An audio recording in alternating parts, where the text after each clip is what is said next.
Good morning. ನೋಡಿ, fourth ಪ್ರಾಬ್ಲಮನ್ನು ಇವತ್ತು ಸಾಲ್ವ್ ಮಾಡೋಣ. Okay, fourth problem on internal reconstruction. Following was the balance sheet of good luck company limited as on 31/3/2014. Okay, ಇದರಲ್ಲಿ asset side ನೋಡ್ಕೊಂಬಿಡಿ. Last 2 items P&L account and preliminary expenses are fictitious assets. ಅದನ್ನು write off ಮಾಡಬೇಕು. ಮತ್ತು fictitious assets ಅಂತ ಹೇಳಿದಾಗ ಗುಡ್ ವಿಲ್ಲನ್ನು ಕೂಡ ರೈಟ್ ಆಫ್ ಮಾಡಬೇಕಾಗುತ್ತೆ.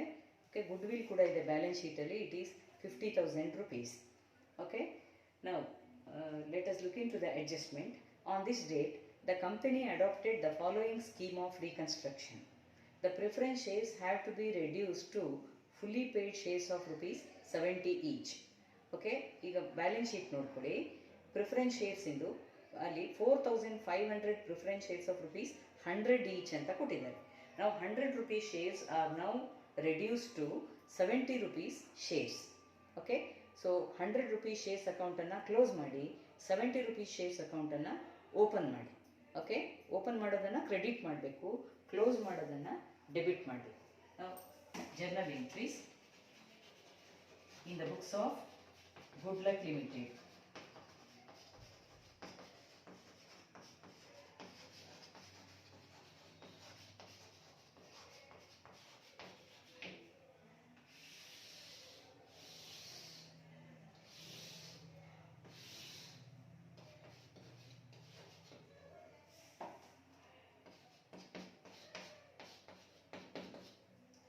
ಫಸ್ಟ್ ಎಂಟ್ರಿ, ಪ್ರಿಫರೆನ್ಸ್ ಶೇರ್ಸನ್ನು 100 rupeesಯಿಂದ 70 rupeesಗೆ ಇಳಿಸಿದ್ದಕ್ಕೆ ಉಳಿದಿದ್ದ ಬ್ಯಾಲೆನ್ಸನ್ನು 30 rupees balance, 100 - 70, 30 rupees per share into 4,500 preference shares should be transfer to capital reduction account. Okay, so first entry is preference share capital account, preference share capital within bracket rupees 100 account debit 4,500 into 100 rupees. ಇದನ್ನು cancel ಮಾಡ್ತಾ ಇದ್ದೀವಿ. 4,50,000 rupees, 4,50,000 to ಇದನ್ನು cancel ಮಾಡಿ. ಈಗ preference share capital within bracket rupees 70 account, rupees 70 account. That means 4,500 shares into 70 rupees. Okay, it comes to 3,15,000. 3,15,000. Balance amount is now transferred to capital reduction account. Capital reduction account. Balance amount andre 4,500 shares into 30 rupees. 100 minus 70 ಅಂದರೆ 30 rupees ಅಷ್ಟನ್ನು ಅವ್ರು ಬಿಟ್ಕೊಡ್ತಾ ಇದ್ದಾರೆ preference share holders. ಹಾಗಾಗಿ 4,500 into 30 is transfer to capital reduction account. It comes to 1,35,000. ಅಥವಾ ಹೀಗೂ ಬರೀಬೋದು, 4,50,000 minus 4,50,000 minus 3,15,000 ಮಾಡಿದ್ರು ಕೂಡ ಇಷ್ಟೇ ಬರುತ್ತೆ. Okay, so being preference shares of rupees 100 each, 100 each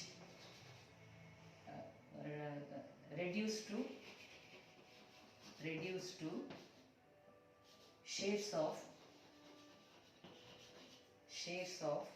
rupees 70 each, and the balance transferred to capital reduction account. Okay, ಈಗ first ಪಾಯಿಂಟಲ್ಲೇ equity ಶೇರ್ಸನ್ನು ಹೇಳಿದ್ದಾರೆ ನೋಡಿ. And equity shares have to be reduce to the shares of rupees 50 each. ಮೇಲ್ಗಡೆ balance sheet ನೋಡ್ಕೊಳ್ಳಿ. there are 9,000 equity shares of rupees 100 each. 100 rupees shares are now reduced to 50 each. 50 ರೂಪಾಯಿಗೆ ಇಳಿಸ್ತಾ ಇದ್ದಾರೆ. So 50 ರೂಪಾಯಿಗೆ ಇಳಿಸ್ತಾ ಇದ್ದಾರೆ ಅಂದಾಗ ಒಂದೊಂದು ಶೇರಿನ ಬೆಲೆ ಈಗ 50 ರೂಪಾಯಿ ಆಯಿತು. ಅದನ್ನು ಈಗ ಓಪನ್ ಮಾಡಬೇಕು. ಹಳೆ equity shares 100 rupees preference shares equity ಶೇರ್ಸನ್ನು ಕ್ಲೋಸ್ ಮಾಡಿ 50 ರೂಪೀಸ್ ಈಕ್ವಿಟಿ ಶೇರ್ಸನ್ನು ಓಪನ್ ಮಾಡಿ, ಜೊತೆಗೆ ಇನ್ 50 ರೂಪೀಸ್ ಬ್ಯಾಲೆನ್ಸ್ ಏನಿದೆ that is transfer to capital reduction account. Okay, so second entry equity share capital within brackets rupees 100 account debit 9,000 equity shares into 100 each means 9 lakh rupees. ಇದನ್ನ cancel ಮಾಡ್ತಾ ಇದ್ದೀವಿ, close ಮಾಡ್ತಾ ಇದ್ದೀವಿ. ಈಗ ಹೊಸ equity share capital ಅಕೌಂಟ್ನ open ಮಾಡ್ಕೊಳ್ಳಿ. To equity share capital within bracket rupees 50 account 9,000 shares into rupees 50 each. Okay, it comes to 4,50,000. Next, to capital reduction account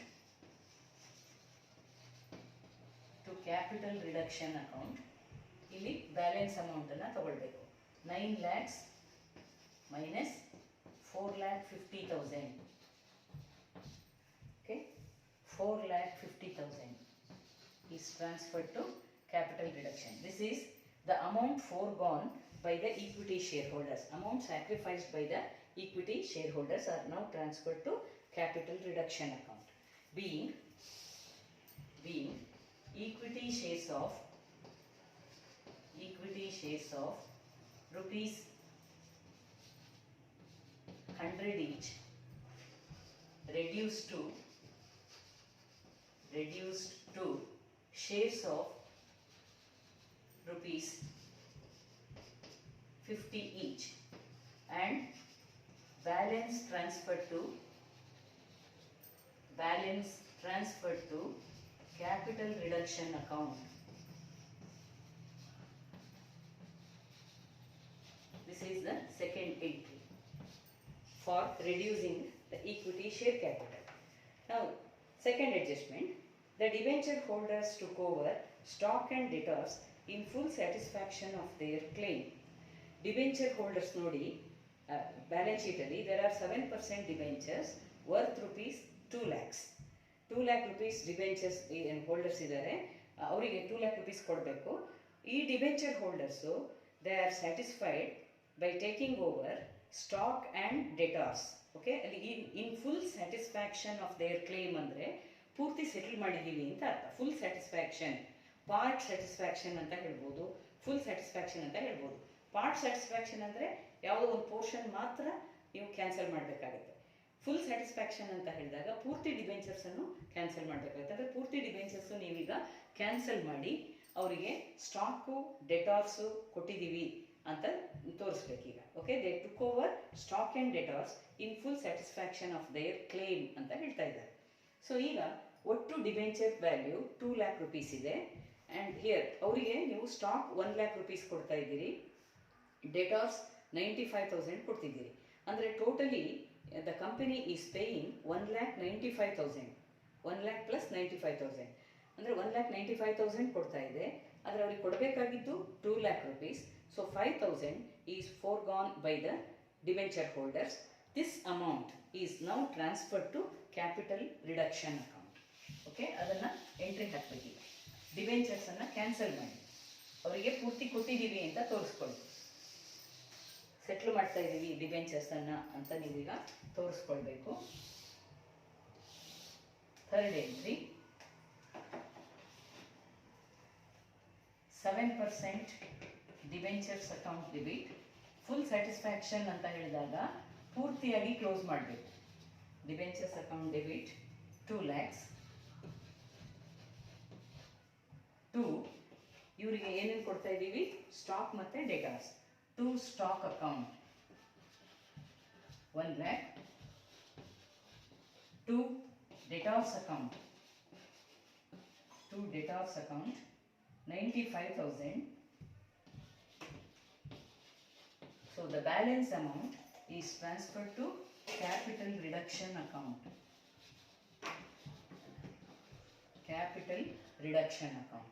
That is 2 lakhs minus 1 lakh minus 95,000. So this comes to 5,000 rupees. ಅಂದರೆ debenture holders 5,000 ರೂಪಾಯಿ ಬಿಟ್ಕೊಟ್ಟಿದ್ದಾರೆ. 2 lac ಕೊಡಬೇಕಾಗಿತ್ತು, 1,95,000 ಕೊಟ್ಟು ಅವ್ರ ಅಕೌಂಟನ್ನು settle ಮಾಡ್ತಾ ಇದ್ದೀವಿ.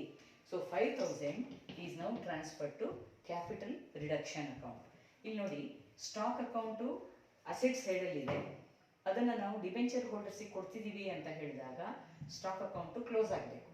ಅಲ್ಲಿ ಡೆಬಿಟಲ್ಲಿ, asset side ಅಂದರೆ debit side, okay, asset side ಅಂದರೆ ಡೆಬಿಟ್ ಸೈಡ್ ಆಗುತ್ತೆ. ಹಾಗಾಗಿ ನೀವು ಅಸೆಟ್ ಸೈಡಲ್ಲಿ ಇರೋದನ್ನು ಕ್ಲೋಸ್ ಮಾಡಬೇಕು ಅಂತ ಹೇಳಿದರೆ ಅದನ್ನು ಕ್ರೆಡಿಟ್ ಮಾಡ್ತಾ ಇದ್ದೀರಿ. ಹಾಗೆ ಡೆಟಾರ್ಸು ಕೂಡ ಡೆಬಿಟ್ ಸೈಡಲ್ಲಿತ್ತು, ಅಸೆಟ್ ಸೈಡಲ್ಲಿತ್ತು, ಅದನ್ನು ಕ್ಲೋಸ್ ಮಾಡಬೇಕು ಅಂದರೆ ಇಲ್ಲಿ ಕ್ರೆಡಿಟ್ ಮಾಡ್ತಾ ಇದ್ದೀರಿ. ಸೊ ಇಲ್ಲಿ ನೀವು ಸ್ಟಾಕ್ ಮತ್ತು ಡೆಟಾರ್ಸ್ ಅಕೌಂಟ್ ಎರಡೂ ಕ್ಲೋಸ್ ಆಗಿದೆ ಅನ್ನೋದು ನಿಮಗೆ ಗೊತ್ತಾಗಬೇಕು. ಓಕೆ, ಡಿವೆಂಚರ್ಸ್ ಅಕೌಂಟು ಕ್ಲೋಸ್ ಆಗ್ತಾ ಇದೆ, ಇದು ಲಯಬಿಲಿಟಿ ಸೈಡಲ್ಲಿತ್ತು, ಈಗ ಅದನ್ನು ಡೆಬಿಟ್ ಮಾಡ್ತಾ ಇದ್ದೀರಿ, ಕ್ರೆಡಿಟ್ ಇದ್ದಿದ್ದನ್ನು ಡೆಬಿಟ್ ಮಾಡ್ತಾ ಇದ್ದೀರಿ. ಸೊ ಡಿವೆಂಚರ್ಸ್ ಅಕೌಂಟು ಕ್ಲೋಸ್ ಆಯಿತು, ಇದು ಡೆಬಿಟ್ ಇದ್ದಿದ್ದು ಕ್ರೆಡಿಟ್ ಮಾಡಿದ್ದೀರಿ, ಸ್ಟಾಕ್ ಅಕೌಂಟ್ ಕ್ಲೋಸ್ ಆಯಿತು. ಇದು ಕೂಡ ಡೆಬಿಟ್ ಇದ್ದಿದ್ದು ಕ್ರೆಡಿಟ್ ಮಾಡಿದ್ದೀರಿ, ಡೆಬಿಟ್ ಅಂದರೆ ಅಸೆಟ್ ಸೈಡು, ಇದನ್ನು ಕ್ರೆಡಿಟ್ ಮಾಡಿದ್ದೀರಿ, ಹಾಗಾಗಿ ಇದು ಕೂಡ ಕ್ಲೋಸ್ ಆಗಿದೆ. Okay, being debentures satisfied, debenture holders satisfied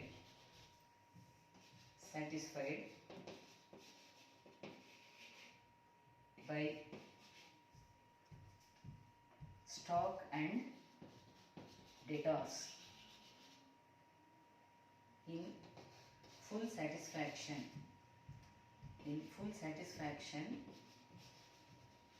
of their claim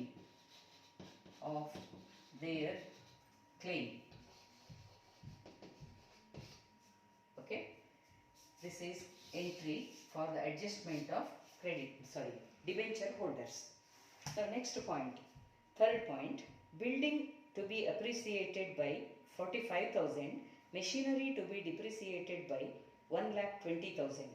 ಇಲ್ಲಿ ಬಿಲ್ಡಿಂಗ್ ಟು ಬಿ ಅಪ್ರಿಸಿಯೇಟೆಡ್ ಅಂತ ಹೇಳಿದಾಗ ಬಿಲ್ಡಿಂಗ್ ವ್ಯಾಲ್ಯೂ ಜಾಸ್ತಿ ಆಗಬೇಕು.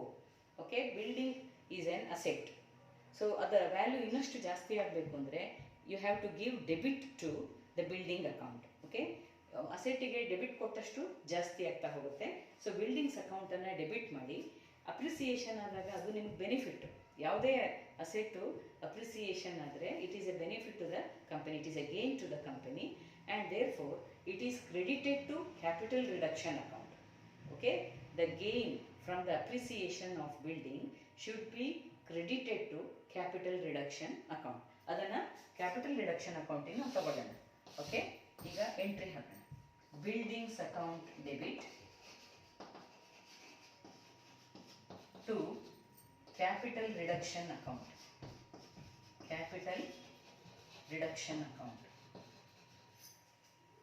Value of the building appreciated is 45,000. ಅಕಸ್ಮಾತ್ ಆಗಿ ಬಿಲ್ಡಿಂಗ್ ಡಿಪ್ರಿಸಿಯೇಟ್ ಆಗಿತ್ತು ಅಂತ ಬಂದಿದ್ರೆ ಇದೇ ಎಂಟ್ರಿ ಉಲ್ಟಾ ಆಗ್ತಿತ್ತು, ಅಂದರೆ capital reduction account debit to buildings account ಆಗ್ತಿತ್ತು. ಯಾಕೆಂದರೆ ಕಡಿಮೆ ಆಗಿದ್ರೆ, ಅಸೆಟ್ ಕಡಿಮೆ ಆಗಿದ್ರೆ, ಇಲ್ಲಿ ಅಸೆಟ್ ಜಾಸ್ತಿ ಆಗಿರೋದ್ರಿಂದ ಅಸೆಟ್ಟಿಗೆ ಮತ್ತೆ ಡೆಬಿಟ್ ಕೊಟ್ಟಿದ್ದೀರಿ 45,000. So it increases and this is a gain to the company and this gain is now transfer to capital reduction account. Being appreciation in the value of buildings or in buildings transferred to credited to capital reduction account.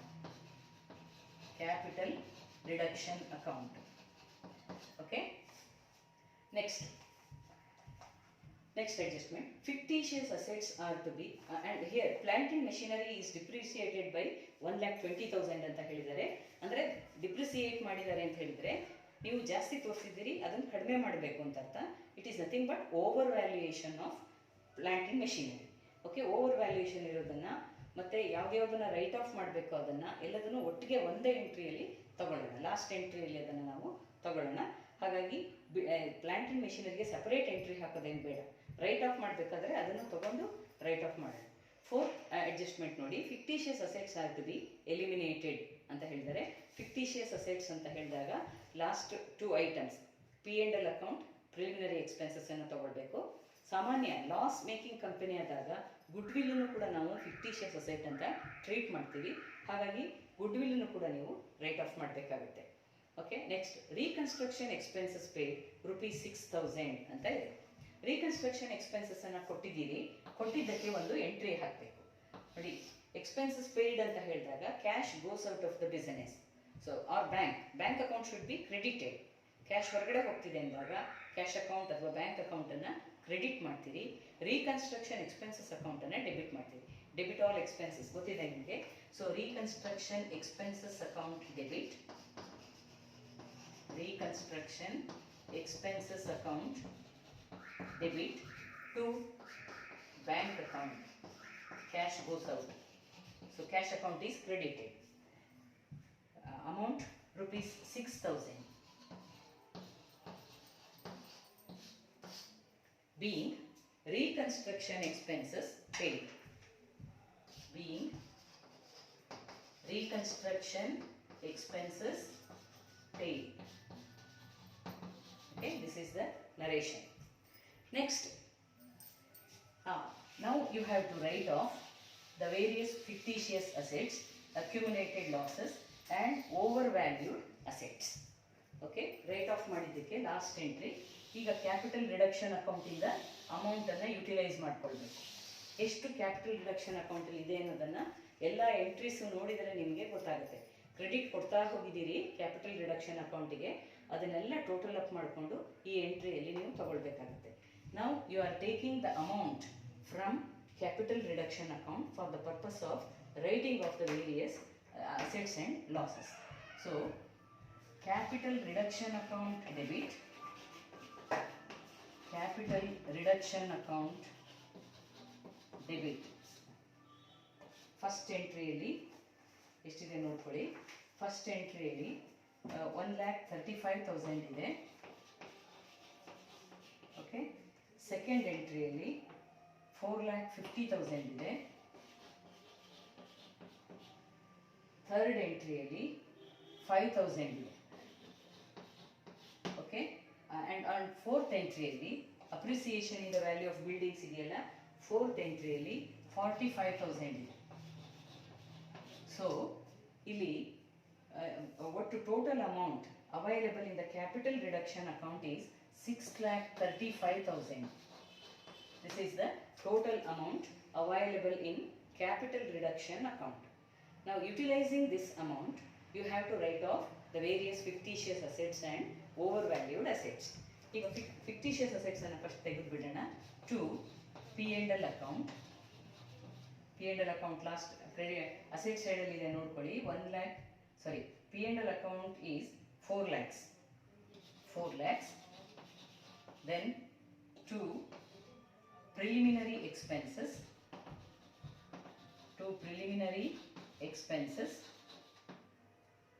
55,000. 2 goodwill,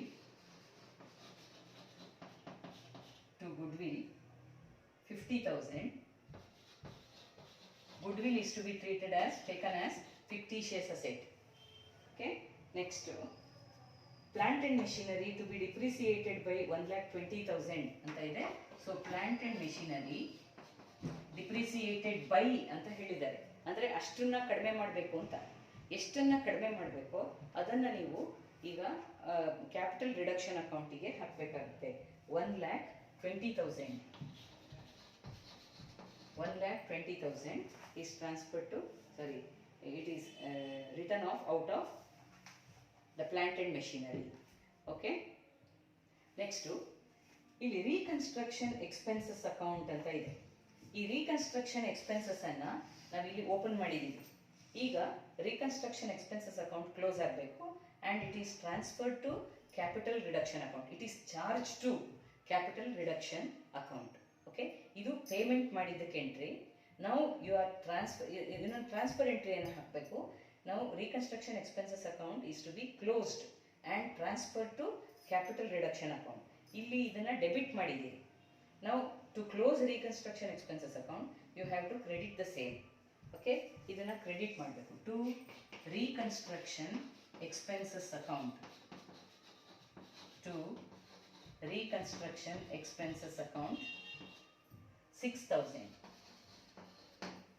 Okay, so to machinery account 1,20,000, reconstruction expenses account 6,000, goodwill 50,000, P&L account 4 lakhs, preliminary expenses 55,000. ಇಷ್ಟು ಆಯಿತು. ಈಗ ಇದಿಷ್ಟನ್ನು total up ಮಾಡ್ಕೊಳ್ಳಿ. ಇದನ್ನು ಇದ್ರ ಜೊತೆಗೆ compare ಮಾಡಿ balance ಏನಾದರೂ ಉಳಿದ್ರೆ ಅದನ್ನು ಕ್ಯಾಪಿಟಲ್ ರಿಸರ್ವ್ ಅಕೌಂಟಿಗೆ ಹಾಕ್ಕೊಳ್ಬೇಕು. Okay, amount remaining available in the capital reduction account after writing off all these assets to capital reserve account, to capital reserve account balancing figure, that is the difference figure. This difference figure is taken to capital reserve account. Here the difference would be 4,000 rupees. Difference is 4,000 rupees. Okay, difference between total of these credit items and debit item, ಇದರೊಳಗೆ ಇದಿಷ್ಟನ್ನು ಕಳಿಬೇಕು. ಆಗ ನಿಮಗೆ 4,000 rupees ಬರುತ್ತೆ. ಏನು ಉಳಿದಿದೆ ಅದನ್ನು capital reserve ಅಕೌಂಟಿಗೆ transfer ಮಾಡಬೇಕು. ನಾವು ಬ್ಯಾಲೆನ್ಸ್ ಶೀಟ್ ಬೀಯಿಂಗ್, ಇಲ್ಲಿ narration being the above fictitious assets, above fictitious assets and overvalued assets written off and balance transferred to, balance amount transferred to capital reduction account, capital reduction account. Okay, this is the last journal entry. Now prepare the revised balance sheet.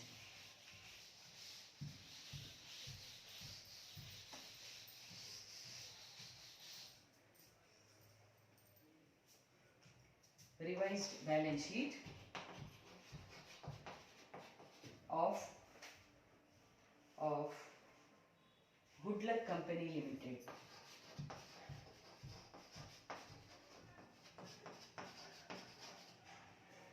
Okay, after reconstruction ಮಾಡ್ತಾ ಇದ್ದೀವಿ in the vertical format.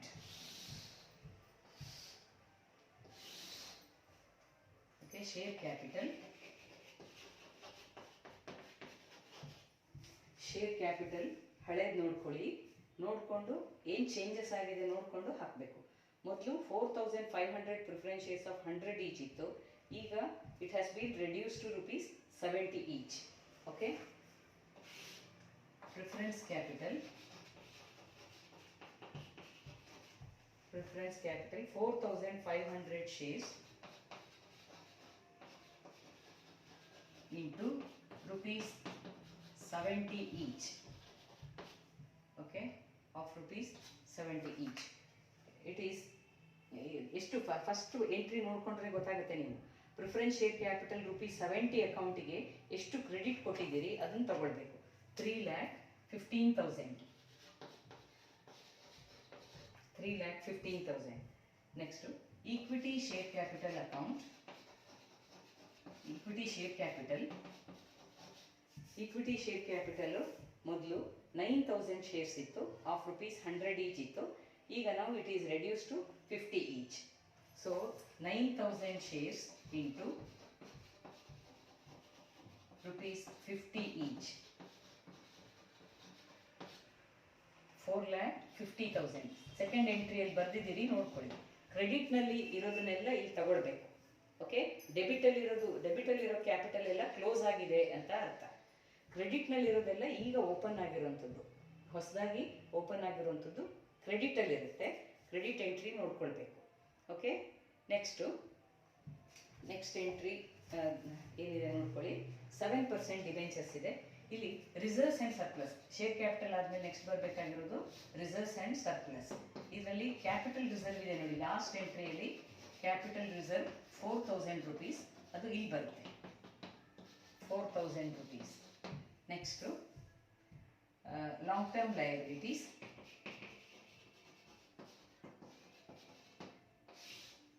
Long term ಲಯಬಿಲಿಟೀಸಲ್ಲಿ ಏನಿತ್ತು 7% debentures ಇತ್ತು. ಈ ಡಿಬೆಂಚರ್ಸಿಗೆ ನಾವು ಪೂರ್ತಿ settlement ಮಾಡಿಬಿಟ್ಟಿದ್ದೀವಿ. In full satisfaction of their claim ಅಂತ ಹೇಳಿದ್ದಾರೆ. ಅವರಿಗೆ ಸ್ಟಾಕ್ ಮತ್ತು ಡೆಟಾರ್ಸ್ ಕೊಟ್ಬಿಟ್ಟು we have settled their accounts. Okay, final settlement ಆಗೋಗಿದೆ. ಹಾಗಾಗಿ ಡಿಬೆಂಚರ್ಸು ಏನು ಇಲ್ಲ ಈಗ. 7% ಡಿಬೆಂಚರ್ಸು ಏನೂ ಇಲ್ಲ, ಕ್ಲೋಸ್ ಆಗಿಬಿಟ್ಟಿದೆ. ನಾವು ಕರೆಂಟ್ ಲಯಬಿಲಿಟೀಸ್ ನೋಡಿ, ಇಲ್ಲಿ ನಿಮಗೆ ಕನ್ಫ್ಯೂಸ್ ಆದರೆ ಅಲ್ಲಿ ಎಂಟ್ರಿ ನೋಡ್ಕೊಳ್ಳಿ, ಥರ್ಡ್ ಎಂಟ್ರಿ ನೋಡ್ಕೊಳ್ಳಿ. 7% ಡಿಬೆಂಚರ್ಸ್ ಅಕೌಂಟನ್ನು ಡೆಬಿಟ್ ಮಾಡಿದ್ದೀರಿ. ಬ್ಯಾಲೆನ್ಸ್ ಶೀಟು ಲಯಬಿಲಿಟಿ ಸೈಡಲ್ಲಿ ಅಷ್ಟೇ ಅಮೌಂಟ್ ಇದೆ. ಬ್ಯಾಲೆನ್ಸ್ ಶೀಟ್ ಲಯಬಿಲಿಟಿ ಸೈಡಲ್ಲಿ 2 lakh 7% ಡಿಬೆಂಚರ್ಸ್ ಅಂತ ಇದೆ. ಸೊ ಲಯಬಿಲಿಟಿ ಸೈಡ್ ಅಂದರೆ ಕ್ರೆಡಿಟ್ ಸೈಡ್, ಅದನ್ನು ಕ್ಲೋಸ್ ಮಾಡಬೇಕು ಅಂದರೆ ಡೆಬಿಟ್ ಮಾಡಬೇಕು. ಆ ಡೆಬಿಟನ್ನು ನೀವು ಥರ್ಡ್ ಎಂಟ್ರಿಯಲ್ಲಿ ಕೊಟ್ಟಿದ್ದೀರಿ. ಹಾಗಾಗಿ ಅಲ್ಲಿ ನೀವು ಡಿಬೆಂಚರ್ಸನ್ನು ಕ್ಲೋಸ್ ಮಾಡಿದ್ದೀರಿ ಅಂತ ಅರ್ಥ. ಸೊ ಡಿಬೆಂಚರ್ಸನ್ನು ಬರಿಬಾರ್ದು. Okay, next current liabilities. Current liabilities ಏನೇನಿದೆ ನೋಡ್ಕೊಳ್ಳಿ. Sundry creditors. ಸಂಡ್ರಿ ಕ್ರೆಡಿಟಾರ್ಸ್ಗೆ ಯಾವುದೇ ಅಡ್ಜಸ್ಟ್ಮೆಂಟ್ ಇಲ್ಲ ಈ ಪ್ರಾಬ್ಲಮ್ನಲ್ಲಿ. ಹಾಗಾಗಿ ಅದನ್ನು ಅಷ್ಟೇ ಅಮೌಂಟ್ ತಗೊಳ್ಳಿ. Sundry creditors 2,30,000. ಅವ್ರೇನಾದರೂ ಬಿಟ್ಕೊಟ್ಟಿದ್ರೆ ಲೆಸ್ ಮಾಡ್ತೀವಿ, ಇಲ್ಲ ಹೋದರೆ ಹಾಗೆ ಬರ್ಕೊಳ್ಬೇಕು. Bills payable 1,32,000. Okay, now this gives you the liability side of the total of the liability side, that is 11,31,000. 11,31,000. Now asset side. Assets, ಅದರಲ್ಲಿ ಫಿಕ್ಸ್ಡ್ ಅಸೆಟ್ಸ್.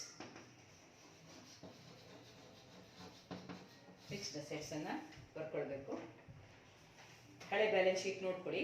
ಗುಡ್ ವಿಲ್ ಇಲ್ಲಿ ಬರೋದಿಲ್ಲ, ಯಾಕೆಂದರೆ goodwill is already written off. Third entry, last entry ನೋಡ್ಕೊಳ್ಳಿ. Goodwill is written off. ಇಲ್ಲಿ debit ಇದೆ, asset ಸೈಡಲ್ಲಿ ಇದೆ, ಅಲ್ಲಿ ಕ್ರೆಡಿಟ್ ಕೊಟ್ಟಿದ್ದೀರಿ. So it is written off, closed is. Buildings 5 lakhs ಇದೆ. ಬಿಲ್ಡಿಂಗ್ಸಿಗೆ ಏನು ರೈಟ್ ಆಫ್ ಮಾಡಿಲ್ಲ ನಾವು. ಸಾರಿ, ಬಿಲ್ಡಿಂಗ್ ಅಪ್ರಿಸಿಯೇಟ್ ಆಗಿದೆ. ಓಕೆ, ಬಿಲ್ಡಿಂಗ್ಸಲ್ಲಿ ಅಪ್ರಿಸಿಯೇಷನ್ ಇದೆ, ಅದನ್ನು ಆ್ಯಡ್ ಮಾಡಿ ತಗೊಳ್ಬೇಕು. Buildings 5 lakhs plus 45,000 appreciation in the value of buildings. So 5,45,000 ಆಗುತ್ತೆ. Okay, it is 5,45,000 buildings. Next machinery depreciate ಆಗಿದೆ, ಅದನ್ನು ಮೈನಸ್ ಮಾಡಿ ಹಾಕ್ಕೊಳ್ಬೇಕು. Machinery is depreciated by 1,20,000. Originally it was 7 lakhs. 7 lakhs minus 1,20,000. So 5,80,000. 5,80,000. Next, cash balance 12,000 ಇದೆ balance ಶೀಟಲ್ಲಿ. ಇದಕ್ಕೆ ಒಂದು adjustment ಬರುತ್ತೆ ನೋಡಿ. Cash, some of the cash is used for a certain amount of cash is used for the payment of reconstruction expenses. Reconstruction expenses paid 6,000 ಅಂತ ಕೊಟ್ಟಿದ್ದಾರೆ ನೋಡಿ. ನೀವು ಕ್ಯಾಶ್ ಅಕೌಂಟನ್ನು ಅಂದರೆ ಬ್ಯಾಂಕ್ ಅಕೌಂಟನ್ನು ಕ್ರೆಡಿಟ್ ಕೊಟ್ಟಿದ್ದೀರಿ. ಓಕೆ, ಲಾಸ್ಟ್ ಬಟ್ ಒನ್ ಆ entry ನೋಡ್ಕೊಳ್ಳಿ, ಗೊತ್ತಾಗುತ್ತೆ. Reconstruction expenses account debit to bank account. Bank ಮತ್ತು ಕ್ಯಾಶನ್ನು ನಾವು ಒಂದೇ ಸಿನಾನಿಮಸ್ಲಿ ಆಗಿ ಯೂಸ್ ಮಾಡ್ತೀವಿ. ಹಾಗಾಗಿ ಕ್ಯಾಶ್ ಅಂದರೂ ಒಂದೇ, ಬ್ಯಾಂಕ್ ಅಂದರೂ ಒಂದೇ. ಸೊ ಕ್ಯಾಶ್ ಅಕೌಂಟಲ್ಲಿ 12,000ಅಲ್ಲಿ 6,000 ಹೋಗಿದೆ ರೀಕನ್ಸ್ಟ್ರಕ್ಷನ್ ಎಕ್ಸ್ಪೆನ್ಸಸ್ ಕೊಟ್ಟಿದ್ದಕ್ಕೆ. So 12,000 minus 6,000 expenses paid. 6,000 ಎಕ್ಸ್ಪೆನ್ಸಸ್ಸನ್ನು ಮೈನಸ್ ಮಾಡ್ಕೊಳ್ಳಿ, ಆಗ 6,000 ಉಳಿಯುತ್ತೆ. This is cash balance.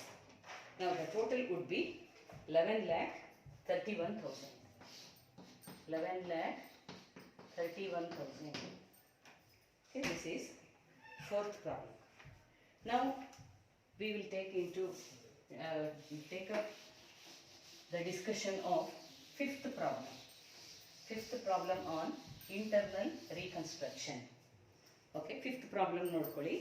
The assets of A Limited were overstated and hence it is decided to reconstruct the company on the following terms. Now we are taking up fifth problem for our discussion. Okay, the shareholders to receive in lieu of their present holdings of 25,000 shares of rupees 10 each fully paid the following. ಈಗ present holdings of the shareholders is given, it is 25,000 shares of rupees 10 each. ಅದು present capital, equity share capital, and share value is rupees 10 each ಅಂತ ಹೇಳಿದ್ದಾರೆ. ಈಗ ಇವರಿಗೆ ಅದಕ್ಕೆ ಬದಲಾಗಿ these shareholders to receive in lieu of their present holdings ಅಂತ ಹೇಳಿದರೆ in exchange of their present holdings ಅಂತ ಅರ್ಥ. ಅಂದರೆ ಅವರ ಪ್ರೆಸೆಂಟ್ ಹೋಲ್ಡಿಂಗ್ಸಿಗೆ ಬದಲಾಗಿ ಪ್ರೆಸೆಂಟ್ 25,000 ಶೇರ್ಸ್ ಏನಿದೆ ಅದಕ್ಕೆ ಬದಲಾಗಿ ಬೇರೆ ಏನನ್ನು ಕೊಡ್ತಾ ಇದ್ದಾರೆ ಕಂಪನಿಯವರು. ಓಕೆ, ಬೇರೆ ಅರೇಂಜ್ಮೆಂಟನ್ನು ಮಾಡ್ತಾ ಇದ್ದಾರೆ, ಅದನ್ನು ಕೆಳಗಡೆ ಕೊಟ್ಟಿದ್ದಾರೆ. ಫಸ್ಟ್ ಪಾಯಿಂಟಲ್ಲಿ they are given the equity shares of rupees 10 each fully paid to the extent of 2/5 of their holdings. 2/5 of 25,000 shares. Holdings, their present holdings is 25,000 shares. So 2/5 of 25,000 shares ಅನ್ನು ಮಾಡ್ಕೊಳ್ಬೇಕು. ಎಷ್ಟು ಬರುತ್ತೆ ನೋಡ್ಕೊಳ್ಳಿ. ಅದನ್ನು ಅದಕ್ಕೆ ಬದಲಾಗಿ ಅವರಿಗೆ ಈಕ್ವಿಟಿ ಶೇರ್ಸನ್ನು ಕೊಡ್ತಾ ಇದ್ದಾರೆ. ಹಳೆ ಈಕ್ವಿಟಿ ಶೇರ್ಸ್ಗೆ ಬದಲಾಗಿ ಹೊಸ ಈಕ್ವಿಟಿ ಶೇರ್ಸ್ ಕೊಡ್ತಾ ಇದ್ದಾರೆ. ಎಷ್ಟು ತನಕ ಅಂದರೆ up to the extent of 2/5 of their present holdings. So ಇಲ್ಲಿ ನೋಡಿ, ಒಟ್ಟು ಪ್ರೆಸೆಂಟ್ ಹೋಲ್ಡಿಂಗ್ಸ್ ಬರ್ಕೊಳ್ಳೋಣ. First present holdings of the shareholders of equity share holders is 25,000 shares of rupees 10 each. ಇಷ್ಟಿತ್ತು ಅವ್ರ ಹತ್ರ. ಈಗ ಇದಕ್ಕೆ ಬದಲಾಗಿ ಬೇರೆ ಅರೇಂಜ್ಮೆಂಟನ್ನೇ ಮಾಡ್ಕೊಳ್ತಾ ಇದ್ದಾರೆ. ಇದಕ್ಕೆ ಬದಲಾಗಿ ಅವರಿಗೆ ಒಂದು ಪಾಯಿಂಟ್ ನಂಬರ್ 1 ತಗೊಳ್ಳೋಣ. ಈಗ ಅವ್ರಿಗೆ ಏನು ಕೊಡ್ತಾ ಇದ್ದಾರೆ? 2/5 of there holdings, 2/5 of 25,000 comes to 10,000 shares are issued of rupees 10 each. Okay, 2/5 of their holdings are paid in the form of equity shares. ಇದಕ್ಕೆ ಈಕ್ವಿಟಿ ಅಂದರೆ ಹಳೆ ಈಕ್ವಿಟಿ ಶೇರ್ಸನ್ನು ಕ್ಯಾನ್ಸಲ್ ಮಾಡ್ಕೊಳ್ಳಿ, ಹೊಸ ಈಕ್ವಿಟಿ ಶೇರ್ಸನ್ನು ಓಪನ್ ಮಾಡಬೇಕು. Okay, so 10,000 shares into 10 each ಅಂತ ಹೇಳಿದರೆ ಎಷ್ಟಾಯಿತು? 10,000 into 10 comes to rupees 1 lakh. 1 lakh-ಅನ್ನು ಈಕ್ವಿಟಿ ಶೇರ್ಸ್ ರೂಪದಲ್ಲಿ ಕೊಡ್ತಾ ಇದ್ದಾರೆ. Okay, this is paid in the form of equity shares. ನಾವು point number 2, preference shares. The shareholders to receive ಅಂತ ಇದೆ ಮೇಲ್ಗಡೆ, ಓದ್ಕೊಳ್ಬೇಕು. The shareholders to receive preference shares of rupees 10 each fully paid to the extent of 2/5 of the above new equity shares. ಸರಿಯಾಗಿ ಓದ್ಕೊಳ್ಳಿ. ಇಲ್ಲಿ ಇವರಿಗೆ ಇನ್ನೊಂದಷ್ಟನ್ನು preference ಶೇರ್ಸಲ್ಲಿ ಕೊಡ್ತಾ ಇದ್ದಾರೆ. ಪ್ರಿಫರೆನ್ಸ್ ಶೇರ್ಸಲ್ಲಿ ಎಷ್ಟು ಕೊಡ್ತಾ ಇದ್ದಾರೆ ಅನ್ನೋದನ್ನು ನೋಡ್ಕೊಳ್ಳಿ. 2/5 of the above new equity shares. These are the new equity shares issued to the old equity shareholders. So ನೀವು ಈಕ್ವಿಟಿ ಶೇರ್ಸ್ ಎಷ್ಟು ಕೊಡ್ತಾ ಇದ್ದೀರಿ? 10,000 ಶೇರ್ಸನ್ನು ಕೊಡ್ತಾ ಇದ್ದೀರಿ. ಇದರಲ್ಲಿ 2/5 ಅಂತ ಹೇಳ್ತಾ ಇರೋದು. 2/5 of the above new equity shares ಅಂತ ಹೇಳಿದ್ರೆ 2/5 of 10,000 new equity shares. Okay, ಇದನ್ನು ಕ್ಯಾಲ್ಕುಲೇಟ್ ಮಾಡ್ಕೊಳ್ಬೇಕು. This is paid in the form of preference shares. Okay, ಇದನ್ನು ಪ್ರಿಫರೆನ್ಸ್ ಶೇರ್ಸ್ ರೂಪದಲ್ಲಿ ಕೊಡ್ತಾ ಇದ್ದಾರೆ. ಎಷ್ಟು ಅಂತ ಹೇಳಿದರೆ 2/5 of 10,000 shares. 2/5 of 10,000 shares come to 4,000 shares. 4,000 shares of rupees, preference shares of rupees 10 each ಅಂತ ಹೇಳಿದ್ದಾರೆ. 4,000 preference shares of rupees 10 each. Okay, ಇಲ್ಲಿ ಬರೀ ಶೇರ್ಸ್ ಅಂತ ಹೇಳಿದರೆ ಈಕ್ವಿಟಿ ಶೇರ್ಸ್ ಅಂತ ಅರ್ಥ. 10,000 ಅನ್ನು ಈಕ್ವಿಟಿ ಶೇರ್ಸ್ ರೂಪದಲ್ಲಿ ಕೊಡ್ತಾ ಇದ್ದಾರೆ. ಇನ್ನು 4,000 ಶೇರ್ಸನ್ನು ಪ್ರಿಫರೆನ್ಸ್ ಶೇರ್ಸ್ ರೂಪದಲ್ಲಿ ಕೊಡ್ತಾ ಇದ್ದಾರೆ. ಪ್ರಿಫರೆನ್ಸ್ ಶೇರ್ಸಲ್ಲಿ ಕೊಡ್ತಿದ್ದಾರೆ. 4,000 ಇಂಟು 10 ಅಂತ ಹೇಳಿದರೆ 40,000 rupees. Into 10 comes to 40,000 rupees. Okay, ಈಗ ಹಳೆ ಈಕ್ವಿಟಿ ಕ್ಯಾಪಿಟಲನ್ನು ಕ್ಯಾನ್ಸಲ್ ಮಾಡಿ ಹೊಸ ಈಕ್ವಿಟಿ ಕ್ಯಾಪಿಟಲ್ಗೆ ಕ್ರೆಡಿಟ್ ಕೊಡಿ. ಹೊಸ ಪ್ರಿಫರೆನ್ಸ್ ಶೇರ್ ಕ್ಯಾಪಿಟಲ್ಗೆ ಕ್ರೆಡಿಟ್ ಕೊಡಬೇಕು. ಓಕೆ, ಈಗ ಪಾಯಿಂಟ್ ನಂಬರ್ 3 ನೋಡ್ಕೊಳ್ಳಿ. And shareholders to receive debentures of rupees 10,000. ಶೇರ್ ಹೋಲ್ಡರ್ಸಿಗೆ ಮತ್ತೇನು ಕೊಡ್ತಾ ಇದ್ದಾರೆ? ಉಳಿದಿದ್ದನ್ನು ಡಿಬೆಂಚರ್ಸಲ್ಲಿ ಕೊಡ್ತಾ ಇದ್ದಾರೆ. They have to receive debentures in exchange for these shares. A part of the amount is paid in the form of debentures. Debentures of rupees 10,000. ಈ ಕ್ಯಾಲ್ಕುಲೇಷನ್ ಏನೂ ಇಲ್ಲ, ಅವರೇ ಹೇಳ್ಬಿಟ್ಟಿದ್ದಾರೆ rupees 10,000 ಅಂತ. ಸೊ ಇದಿಷ್ಟನ್ನ ಅವರಿಗೆ ಕೊಡ್ತಾ ಇದ್ದಾರೆ. ಈಗ ಎಷ್ಟಾಯಿತು ಅಮೌಂಟ್ ಅಂತ ನೋಡ್ಕೊಳ್ಳಿ. This is 1 lakh. So total amount paid ನೋಡ್ಕೊಳ್ಳಿ. Total amount paid to equity share holders in exchange of their present holdings is equal to 1 lakh plus 40,000 plus 10,000 debentures. ಇದು equity shares, ಇದು preference shares, ಇದು debentures. So total amount paid is 1,50,000 rupees. Okay, 1,50,000 rupees ಅನ್ನು ಅವರಿಗೆ ಕೊಡ್ತಾ ಇದ್ದೀವಿ. ಅವರಿಗೆ ಕೊಡಬೇಕಾಗಿದ್ದೆಷ್ಟು? ಒಟ್ಟಿದ್ದು 25,000 shares of rupees 10 each ಅಂದರೆ the amount is 2,50,000 rupees. ಅವರ ಪ್ರೆಸೆಂಟ್ ಕ್ಯಾಪಿಟಲ್ ಇತ್ತು. Present holdings 25,000 shares of 10 each ಅಂದರೆ amount payable to equity share holders is 2,50,000.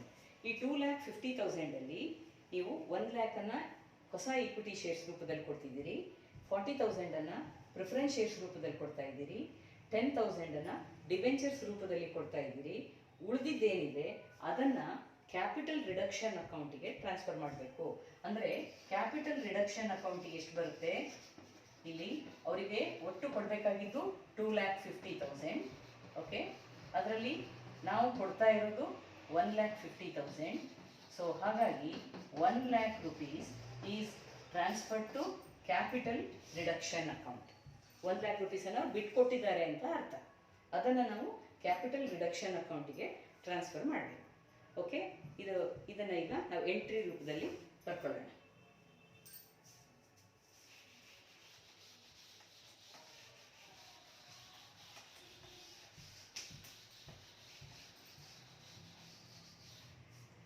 Journal entries in the books of A Limited. In the books of A Limited. Okay, after reconstruction, for the purpose of reconstruction. ರೀಕನ್ಸ್ಟ್ರಕ್ಷನಿಗೆ ಏನೇನು entry ಹಾಕಬೇಕು ಅದನ್ನು ಬರ್ಕೊಳ್ಳಿ. ಈಗ ಹಳೆ equity share capital cancel ಆಗಬೇಕು. Okay, ಅದಕ್ಕೆ ಅದನ್ನು debit ಮಾಡ್ಕೊಳ್ಳಿ. Equity share capital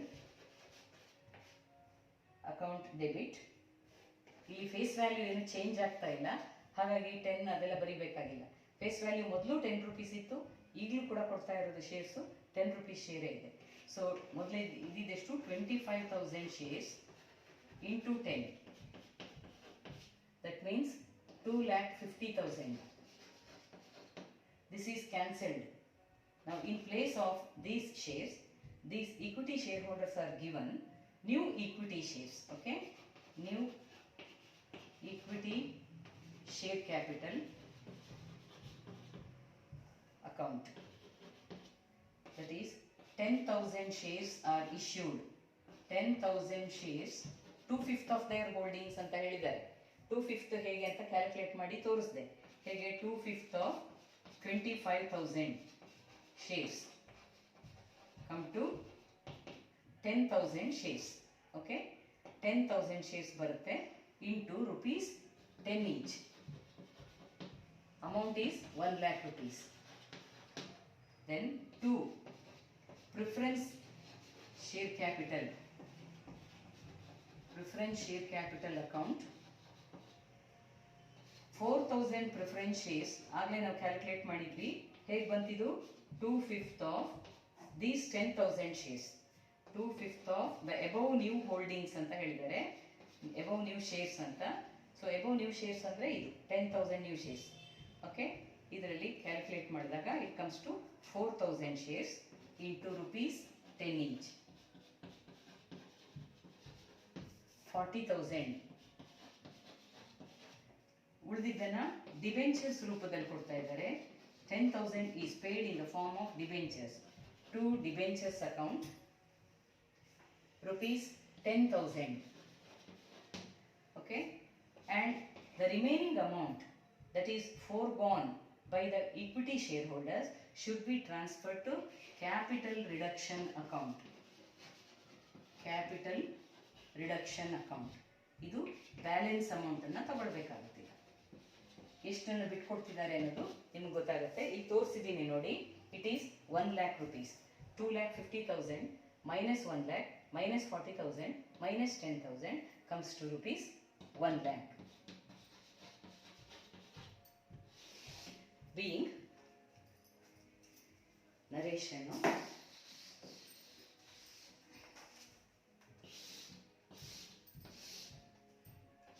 being equity shareholders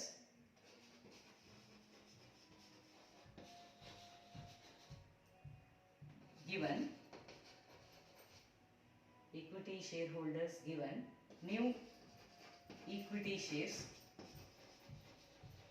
preference shares and debentures in exchange of their present holdings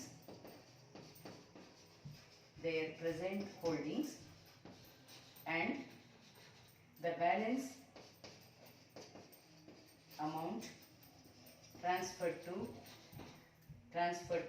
capital reduction account. Balance amount transferred to capital reduction account. Okay. So next ನೋಡ್ಕೊಳ್ಳಿ. The assets, fourth adjustment. The assets are to be written down are as under: A. Goodwill which stood at rupees 1,20,000 was written down to 70,000. ಅವರು balance sheet ಕೊಟ್ಟಿಲ್ಲ ಈ ಪ್ರಾಬ್ಲಮ್ನಲ್ಲಿ, ಬೇರೆ ಬೇರೆಯಾಗಿ ಅಸೆಟ್ಸನ್ನು mention ಮಾಡಿದ್ದಾರೆ ಅಷ್ಟೇ. Goodwill it was showing a value of 1,20,000 rupees. Now it is to be written down to 70,000. 1,20,000 value ಇರುವಂಥ ಗುಡ್ವಿಲ್ಲನ್ನು ಈಗ 70,000ಕ್ಕೆ ಇಳಿಸಿ. ರಿಟರ್ನ್ ಡೌನ್ ಬೈ ಅಂತ ಹೇಳಿಲ್ಲ, ರಿಟರ್ನ್ ಡೌನ್ ಟು 70,000 ಅಂದರೆ 70,000ಗೆ ಇಳಿಸಿ. ಅಂದರೆ 1,20,000 ಮೈನಸ್ 70,000 ಎಷ್ಟು ಕಡಿಮೆ ಮಾಡಬೇಕು? 50,000 rupees ಕಡಿಮೆ ಮಾಡಬೇಕು. ಅದನ್ನು ಎಷ್ಟು ಕಡಿಮೆ ಮಾಡ್ತಿದ್ದೀರಿ ಅದನ್ನು ನೀವು ಕ್ಯಾಪಿಟಲ್ ರಿಡಕ್ಷನ್ ಅಕೌಂಟಿಗೆ ಹಾಕ್ಕೊಳ್ಬೇಕು. ಓಕೆ, ರೈಟ್ ಆಫ್ ಮಾಡ್ತಿದ್ದೀವಿ, ಗುಡ್ವಿಲ್ಲನ್ನು ಇಷ್ಟು ರೈಟ್ ಆಫ್ ಮಾಡ್ತಿದ್ದೀವಿ ಅಂತ ಅರ್ಥ. 50,000. Machinery which stood at 1,30,000 was written down to 90,000. ಮೊದಲು ಮೆಷಿನರಿ ವ್ಯಾಲ್ಯೂ 1,30,000 ಇದೆ, ಈಗ ಅದರ ವ್ಯಾಲ್ಯೂವನ್ನು ಎಲ್ಲಿಗೆ ಇಳಿಸಬೇಕು? 90,000ಗೆ. ರಿಟರ್ನ್ ಡೌನ್ ಟು, ಕರೆಕ್ಟಾಗಿ ಅಬ್ಸರ್ವ್ ಮಾಡಿ, ರಿಟರ್ನ್ ಡೌನ್ ಟು 90,000 ಅಂದರೆ 90,000ಗೆ ಇಳಿಸಿ ಅಂತ ಹೇಳ್ತಾ ಇದ್ದಾರೆ. ಸೊ 1,30,000 ಮೈನಸ್ 90,000 ಮಾಡ್ಕೊಳ್ಬೇಕು. Difference of 40,000 is transfer to capital reduction account. Next, buildings were written down by 10,000. ನೋಡಿ ಇಲ್ಲಿ ವ್ಯತ್ಯಾಸ ಇದೆ. ರಿಟರ್ನ್ ಡೌನ್ ಟೂಗೂ ರಿಟರ್ನ್ ಡೌನ್ ಬೈಗೂ ವ್ಯತ್ಯಾಸ ಇದೆ. Buildings were written down by rupees 10,000 ಅಂದರೆ 10,000 rupeesನ್ನು ಕಡಿಮೆ ಮಾಡಿ ಅಂತ. It is written off, it is to be written off written down by rupees 10,000 ಅಂದರೆ 10,000ಅನ್ನು ಕಡಿಮೆ ಮಾಡಿ ಅಂತ ಹೇಳ್ತಾ ಇದ್ದಾರೆ. ಸೊ ಇದನ್ನು ಡೈರೆಕ್ಟಾಗಿ 10,000ಅನ್ನು ಕ್ಯಾಪಿಟಲ್ ರಿಡಕ್ಷನ್ ಅಕೌಂಟಿಗೆ ಹಾಕಬೇಕು. ರಿಟರ್ನ್ ಡೌನ್ ಟೂಗೂ ರಿಟರ್ನ್ ಡೌನ್ ಬೈಗೂ ಇದೇ ವ್ಯತ್ಯಾಸ ಇರೋದು. ಓಕೆ, ರಿಟರ್ನ್ ಡೌನ್ ಬೈ ಅಂತ ಬಂದಾಗ ಡೈರೆಕ್ಟಾಗಿ ಅಮೌಂಟನ್ನು ತಗೊಂಡು ಕ್ಯಾಪಿಟಲ್ ರಿಡಕ್ಷನ್ ಅಕೌಂಟಿಗೆ ಹಾಕಿ. ರಿಟರ್ನ್ ಡೌನ್ ಟು ಅಂತ ಬಂದಾಗ ಒರಿಜಿನಲ್ ವ್ಯಾಲ್ಯೂಗೂ ರಿವ್ಯಾಲ್ಯೂಡ್ ಫಿಗರ್ಗೂ ವ್ಯತ್ಯಾಸ ಎಷ್ಟಾಗುತ್ತೆ ತಗೊಂಡು ಅದನ್ನು ಕ್ಯಾಪಿಟಲ್ ರಿಡಕ್ಷನ್ ಅಕೌಂಟಿಗೆ ಹಾಕಬೇಕಾಗುತ್ತೆ. ಈಗ ರೈಟ್ ಆಫ್ ಮಾಡಿದ್ದಕ್ಕೆ ಎಂಟ್ರಿ ಪಾಸ್ ಮಾಡೋಣ. ಓಕೆ, ನೋಡ್ಕೊಳ್ಳಿ. ಈಗ ಕ್ಯಾಪಿಟಲ್ ರಿಡಕ್ಷನ್ ಅಕೌಂಟಲ್ಲಿ 1,00,000 rupees ಇದೆ. ಇದನ್ನು ಯೂಸ್ ಮಾಡಿಕೊಂಡು ನೀವು ಬೇರೆ ಎಲ್ಲದನ್ನು ರೈಟ್ ಆಫ್ ಮಾಡ್ತಾ ಹೋಗ್ಬೇಕೀಗ.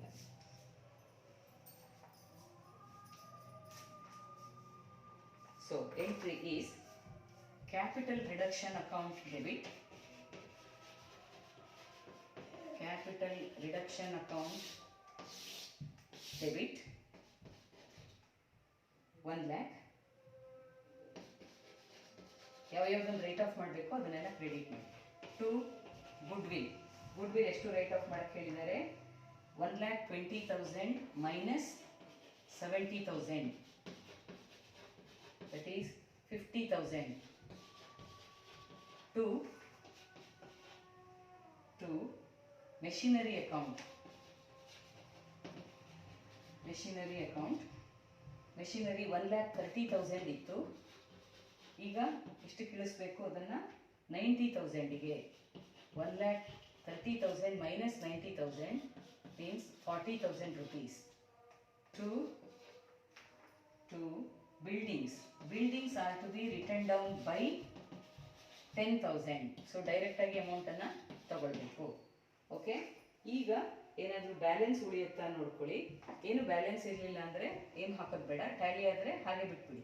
ಇಲ್ಲಿ 1 lakh ಇದೆ, ಇಲ್ಲಿ 50 + 40 + 10 ಅಂದರೆ it comes to 1 lakh. So no balance in capital reduction account. ಹಾಗಾಗಿ ಇಲ್ಲಿಗೆ ಎಂಟ್ರಿ ಕ್ಲೋಸ್ ಆಗುತ್ತೆ. Being the above fictitious assets and overvalued assets written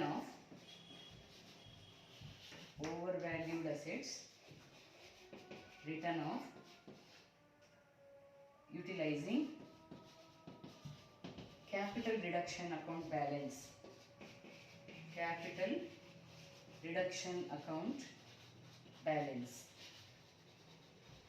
Okay, ಇಲ್ಲಿ you need not prepare any balance sheet because the original balance sheet is not given in the problem, so no need to prepare the balance sheet, new balance sheet. Okay, so this is the 5th problem on internal reconstruction.